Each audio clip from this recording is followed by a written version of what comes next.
আমি আজ আপনাদের অন্যরকমভাবে একটি ডিমের অমলেট করে দেখাবো। সেজন্য আমি একটি বেগুন ছোট ছোট করে পলে নিয়েছি। বেগুনটা আমি একটু লবণ দিয়ে কষলে নিচ্ছি।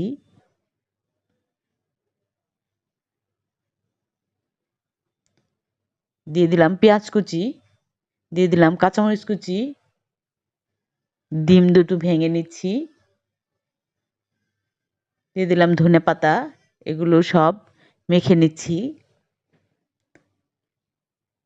মাখানো হয়ে গেছে। চুলায় তাওয়া বসিয়ে তেল ঢেলে দিলাম, ডিমটা ঢেলে দিলাম। এভাবে ডিম অমলেট করলে সকালের নাস্তায় ২টি ডিম দিয়ে ৪-৫ জনে অনায়াসে খাওয়া যায়। হয়ে গেছে, উল্টিয়ে দিলাম। এখন কেটে নিচ্ছি কোনা করে। হয়ে গেছে ভিন্ন স্বাদের ডিমের অমলেট। আল্লাহ হাফেজ।